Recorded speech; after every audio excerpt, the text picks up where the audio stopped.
شادی بھی ایسے ہی آرام سے، اور میری شادی ایسے ہوئی تھی کہ مجھے رشتہ آیا تو ہم نے کہا ٹھیک ہے بھائی اوکے کر دیا. تو وہ لوگ پنڈی میں تھے، تو جب اوکے کر دیا تو پنڈی میں تھے، ٹھیک ہے نا. تو اب شادی کیسے ہوگی، ٹھیک ہے نا. وہ تو پنڈی میں تھے تو شادی کیسے ہوگی. تو اتنا تکلف تو کرنا پڑا کہ مجھے پنڈی جانا. تو میری والدہ چلے گئیں پنڈی میرے ساتھ، اور میرے بھائی بہاولپور میں تھے، بھائی اور بھابھی وہ بہاولپور سے ہی پہنچ گئے وہاں پہ. میں والدہ کے ساتھ پنڈی پہنچ گیا. وہیں مسجد میں کسی مولانا صاحب نے نکاح پڑھایا، ہم جہاز سے واپس آ گئے کراچی. میں، میری والدہ اور ہماری اہلیہ واپس آ گئے. یہ ہو گئی شادی ہماری. کوئی پٹاخہ بھی جو شبرات کا ہوتا ہے نا وہ بھی نہیں پھوٹا. اچھا جب شادی ہو کے واپس آ گئے تو میں جمعرات کو بیان کیا کرتا تھا اپنی مسجد میں. تو وہ جمعرات کو میں پھر ناغا ہو گیا، کیونکہ میں شادی میں، اپنی شادی میں گیا ہوا تھا. میں، میرے کئی بیانات ناغے اپنی شادی کی وجہ سے ہوئے ہیں. لوگوں کے تو ناغے ہوتے ہیں نا، آج حضرت صاحب فلاں کی شادی میں گئے ہوئے ہیں. ہمارے جو ناغے ہوتے ہیں وہ اپنی شادی میں گیا ہوا ہوتا ہوں میں. بہت دفعہ ایسا ہوا ہے. تو میں اس دفعہ بھی اپنی شادی میں گیا ہوا تھا. تو وہ میری پہلی شادی تھی. تو میں جب واپس آیا ہوں تو اب کچھ لوگوں نے پوچھا مفتی صاحب کل آپ تھے نہیں جمعرات میں، ہم آئے بیان تھے نہیں. میں نے کہا میری شادی تھی. تو کہہ رہے پرسوں تو آپ ادھر ہی گھوم رہے تھے. یہ کیا ہو گیا، پرسوں تو آپ ادھر ہی گھوم رہے تھے. تو میں نے کہا کیا، کہاں گھومتا پھر میں، آپ بتاؤ.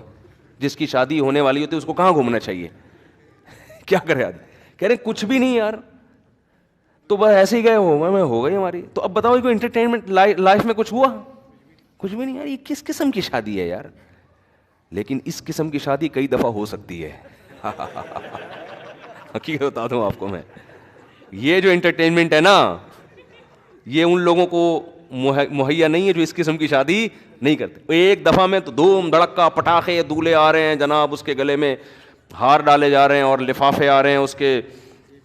سارا ولیمے کا خرچہ ہم نے، پھر میں نے ولیمہ کیا وہ بھی سادگی سے کیا. ولیمے میں ہم نے لفافوں پر پہلے پابندی لگا دی، کسی کو لفافہ لانے کی اجازت نہیں، اپنے خرچے پہ کریں گے ہم جو بھی ہوگا. وہ سادگی سے کیا، وہ بھی کوئی زیادہ دھوم دھڑکا نہیں تھا. تو وہ ولیمہ آپ ہال میں بھی کر سکتے ہو، غلط نہیں. اللہ نے آپ کو پیسہ دیا تو آپ ذرا اچھے طریقے سے کر لو. تو اب کیا ہوا کہ جب لوگ آئے ہیں تو وہ بھی حیران ہو رہے ہیں یار یہ کس قسم کا حساب کتاب چل رہا ہے. تو لفافوں پر بھی ہم نے پابندی لگا دی، کوئی لفافہ لانے کی. اچھا پابندی لگاؤ تو کوئی بھی الحمدللہ لے کے بھی نہیں آیا. یعنی اس کا مطلب لوگوں کے ذہن میں پہلے سے ہوتا ہے کہ یار یہ جان چھڑاؤ لفافوں سے.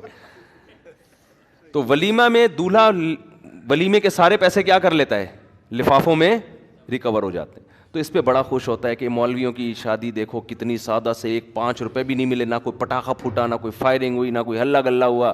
تو ان کی زندگی میں انٹرٹینمنٹ بالکل بھی نہیں ہے. تو کسی مولوی کے پاس بیٹھو تمہیں بتائے گا بھائی سادگی میں جو فائدے ہیں وہ ان عیاشیوں میں نہیں ہیں.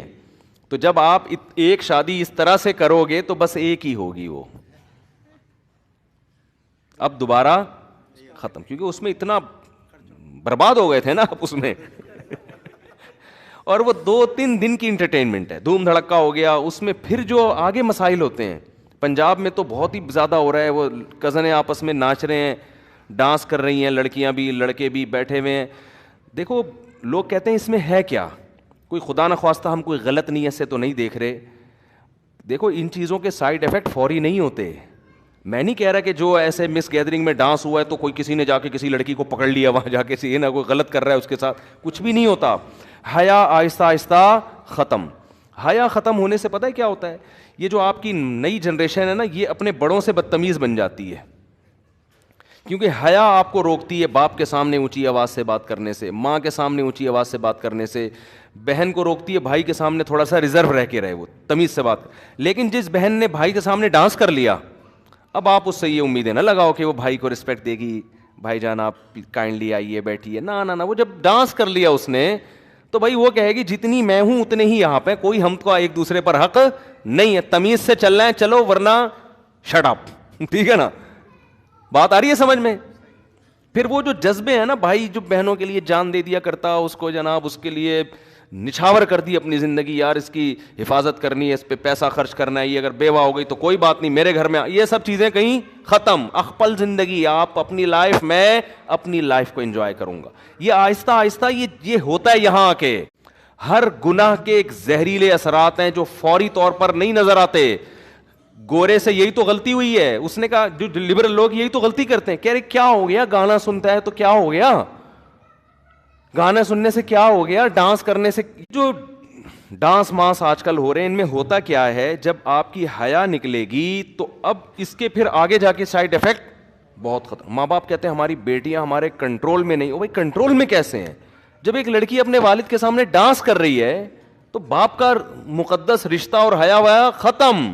اب وہ نہیں ہوگا کہ وہ ابا کو, آپ اپنی بچیوں کو عادی بناؤ باپ کو دیکھ کے سر پہ دوپٹہ لے لیا کریں, وہ تو دیکھو آپ کا کتنا احترام کرے گی, آپ کی بات مانے گی, آپ کی مرضی کے خلاف نہیں چلے گی. اور یہ چیز ترقی میں رکاوٹ نہیں بنے گی. اگر جوان لڑکی اپنے ابا کو دیکھ کے تھوڑا سا سر پہ چادر لے لیتی ہے, یہ چادر نہیں لیتی, تھوڑا سا ریزرو ہو جاتی ہے کہ بھائی ابا آ رہے ہیں, تھوڑا سا گلے میں دوپٹہ لے لو, تو کیا اس سے ترقی کا کیا تعلق ہے بھائی؟ یعنی لوگ سمجھتے ہیں اگر ہم اتنی تہذیب اور تمدن کے ساتھ چلیں گے نا اپنے گھروں میں تو ہم تو انگریز کا مقابلہ کر ہی نہیں سکتے. ابے بھائی اس سے اللہ کی قسم کوئی تعلق نہیں ہے.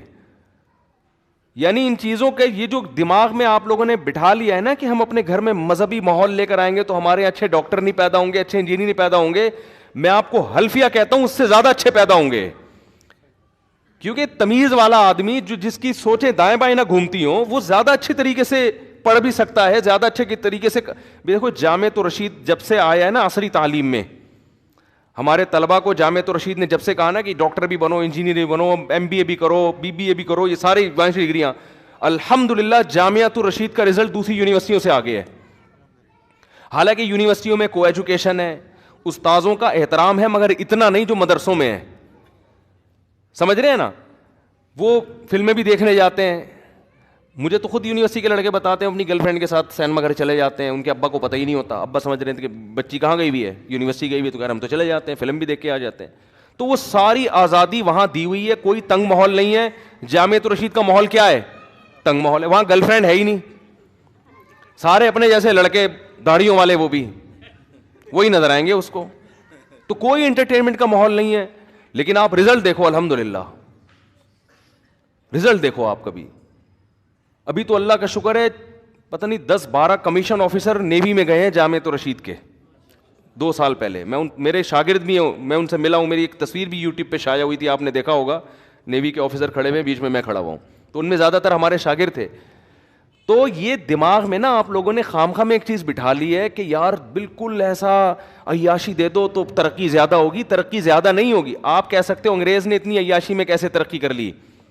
او بھائی انگریز اگر اتنا عیاش نہ ہوتا اس سے 10 گنا آگے نکل چکا ہوتا. سمجھ رہے ہیں نا؟ جیسے ایک عالم کہنے لگے کہ لوگ کہتے ہیں نا, علماء کہتے ہیں کہ سود ہماری معاشی, سود جو ہے نا, سودی نظام جس کنٹری میں ہوگا تو معیشت کیا ہو جائے گی؟ برباد. اب سوال پیدا ہوتا ہے پھر امریکہ اتنا پاورفل کیوں ہے معیشت میں, فرانس اتنا پاورفل کیوں ہے؟ وجہ اس کی یہ کہ انہوں نے معیشت کی ترقی کے اور اتنے اسباب اختیار کیے ہوئے ہیں کہ ایک سبب ہے نا سود, وہ تباہی کا ذریعہ نہیں بن رہا. اگر وہ سود کو بھی ختم کر دیں اپنے معاشرے سے تو آج وہ معاشی جس سطح پہ پہنچے ہوئے ہیں اس سے 10 گنا آگے جا چکے ہوں گے وہ. ہمارے ہاں معاشی ترقی کے کوئی اسباب نہیں ہے, اور سودی نظام سے جو ہونی چاہیے تھی ترقی وہ بھی نہیں ہو پا رہی. اور تنزل کی طرف, کرنسی دیکھ لو نا, 25 سال پہلے کا آپ 10 روپے اٹھا کے, 10 لاکھ روپے اٹھا کے دیکھو, یا 10 روپے اٹھا کے دیکھو, اور آج دیکھو, زمین آسمان کا فرق ہے, زمین آسمان کا فرق. 25 سال پہلے سونے کی قیمت دیکھ لو اور آج قیمت دیکھ لو. یہ تو ایک مشاہدے پر مبنی ایک حقیقت ہے. تو جلدی سے بات کو سمیٹ کے میں ختم کرتا ہوں. انسان دھوکے میں آتا ہے اپنی موجودہ حالت کو دیکھ کر, اور وہ یہ سمجھ بیٹھتا ہے کہ مجھے کچھ بھی ہونے والا نہیں ہے. آپ ہر وقت تیار رہیں, کسی کو کسی بھی ٹائم پہ کچھ بھی ہو سکتا ہے. میں موسیقی کی بات پھر اگلے بیان میں کروں گا انشاءاللہ, کہ جو کہتے ہیں نا موسیقی یہ لائف میں بورنگ, وہ جو ہمارے کزن کا میں بتا رہا تھا نا, یہی بورنگ لائف. تو بات یہ ہے کہ جس لائف کو آپ بورنگ سمجھ رہے ہو نا, خوشیاں اسی میں ہیں. اور جس لائف کو آپ سمجھ رہے ہو نا انٹرٹینمنٹ, وہ ایسے انٹرٹینمنٹ ہے جیسے چرسی کو, ہیروئنچی کو چرس پیتے ہوئے مزہ آتا ہے. بس وہ چرس کے دوران ہی آتا ہے, اس کے بعد پھر ختم, پھر وہ زیادہ ڈپریشن میں جاتا ہے. چرس